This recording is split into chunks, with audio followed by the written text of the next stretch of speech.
प्रधानमंत्री नरेंद्र मोदी की इस तस्वीर ने कुछ देशों की नींद उड़ा दी है। पीएम मोदी ने एक शख्स के कंधों पर हाथ रखा हुआ है। अपने कंधों पर पीएम मोदी का हाथ देख इस शख्स ने ऐसा बयान दिया है जिसने बांग्लादेश, पाकिस्तान और चीन में भूचाल ला दिया है। पीएम मोदी के साथ श्रीलंका के नवनिर्वाचित राष्ट्रपति अनुराग कुमारा दिसानायके हैं।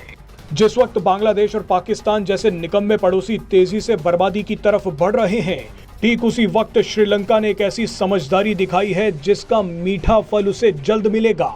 वैसे फल तो पाकिस्तान और बांग्लादेश को भी जल्दी मिलेगा। वो कौन सा फल होगा ये तो सभी जानते हैं। बहरहाल आज बात श्रीलंका की करेंगे।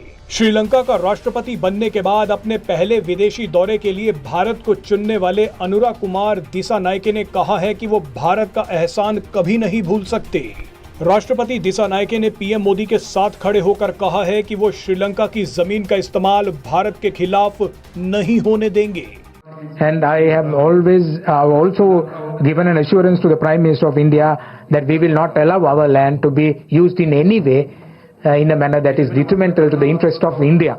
ये एक ऐसा बयान है जिसने पाकिस्तान, बांग्लादेश और चीन में हड़कंप मचा दिया है। दिसानायके ने कहा है कि हम लगभग 2 साल पहले एक बड़े आर्थिक संकट में फंस गए थे, लेकिन भारत ही वो देश है जिसने हमें उस दलदल से बाहर निकाला। ऐसे में हम भारत को धोखा नहीं देंगे। मजे की बात देखिए कि कुछ दिन पहले मालदीव ने भी ऐसा ही बयान दिया था। मालदीव को भी चीन से दोस्ती का स्वाद मिल गया है। चीन के लिए मालदीव ने भारत से रिश्ते खराब किए, मगर अब भारत के सामने ही झुकना पड़ा। मालदीव के राष्ट्रपति मोहम्मद मुइज्जू ने भी भारत आकर अपनी गलती मानी और कहा कि हम भारत को कमजोर करने वाला कोई कदम नहीं उठाएंगे। चलिए, श्रीलंका और मालदीव तो सुधर गए, लेकिन अब इलाज बांग्लादेश का होगा। कुछ दिनों बाद बांग्लादेश भी अपने घुटनों पर आएगा। बहरहाल आपको बता दें कि मालदीव और श्रीलंका का ऐलान सुनने के बाद चीन बुरी तरह से बौखला गया है। चीन कई बार भारत के मिसाइल परीक्षणों की जासूसी करने के लिए श्रीलंका के हम्बनटोटा पोर्ट पर अपने जासूसी जहाज भेजता था, लेकिन अब श्रीलंका ने यह सब कुछ रोक दिया है। श्रीलंका ने मोदी के साथ खड़े होकर कहा है कि वो भारत के खिलाफ बिल्कुल नहीं जाएंगे।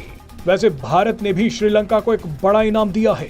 भारत ने कहा है कि वो श्रीलंका को $5 बिलियन का लाइन ऑफ क्रेडिट दे रहा है ताकि श्रीलंका अपने पैरों पर खड़ा हो पाए।